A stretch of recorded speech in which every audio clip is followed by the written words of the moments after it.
How long would it take you to drive across America today? A few hours? Maybe a day? What if that same journey had to be done without a car, train, or airplane? And what if there were no highways, GPS, gas stations, or even comfortable roads? Here is the shocking part. For thousands of years, humans crossed enormous distances using nothing but their feet, animals, boats, and determination. Some ancient travelers walked hundreds of miles. Others spent months crossing deserts and mountains, and somehow they still made it. So how did humans travel before modern transportation? Let us go back. Imagine waking up thousands of years ago. No alarm, no car waiting outside, no Uber. If you wanted to go somewhere, you walked.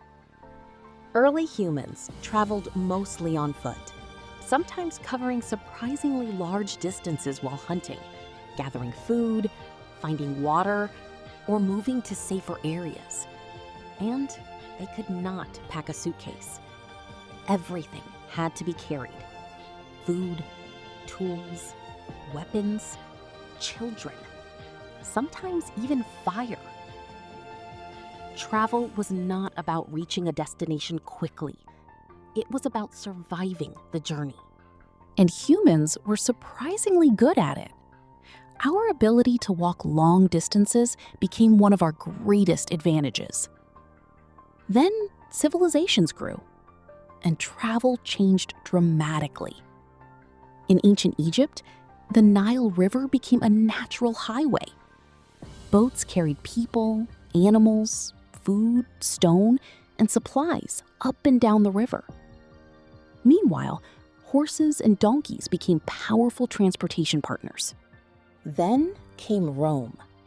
The Romans built an enormous network of roads connecting cities across their empire. Some roads were so well engineered that parts of them still exist today. But do not imagine cruising down them at 65 miles per hour. A journey that takes you 3 hours today could take an entire day or more. And long-distance travel, that could mean weeks or months. Then there was the Silk Road. Merchants crossed huge distances between Asia, the Middle East, and Europe. They traveled in caravans, carrying silk, spices, metals, and other valuable goods. The trip was not just slow. It could be dangerous. In medieval times, travel could feel like entering a survival game. Roads were often rough, bridges could be unreliable, weather could stop you completely, and travelers faced thieves, disease, wild animals, and accidents. Imagine packing for a road trip where there might be no hotel for hundreds of miles. Travelers had to carry food, water, money, clothing, and sometimes weapons. And if your horse became sick, your journey could suddenly become a walking journey. For ordinary people, traveling long distances was not something you casually did on a weekend. It was expensive, exhausting, and risky. Then came the transportation revolution. Steam engines changed land and sea travel. Railways connected cities at speeds previous generations could barely imagine. Then came the automobile.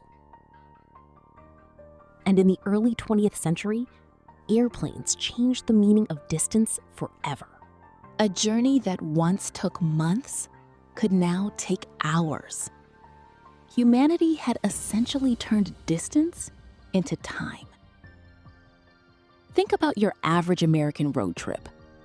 You get into a car, turn on the AC, plug in your phone, open Google Maps, grab a coffee, and drive hundreds of miles.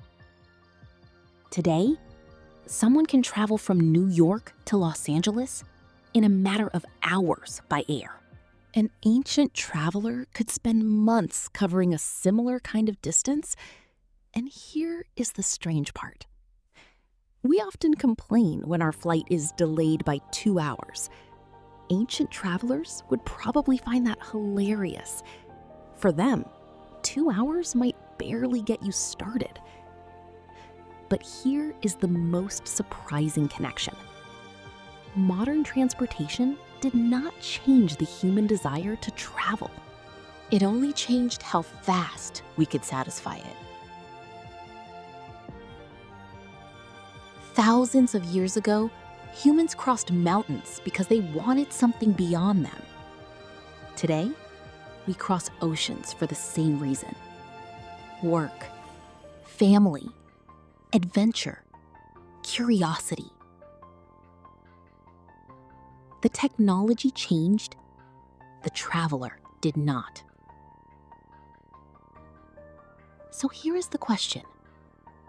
If you were dropped into the ancient world tomorrow, no car, no airplane, no GPS, no comfortable hotel, could you survive a 1,000-mile journey using only ancient transportation?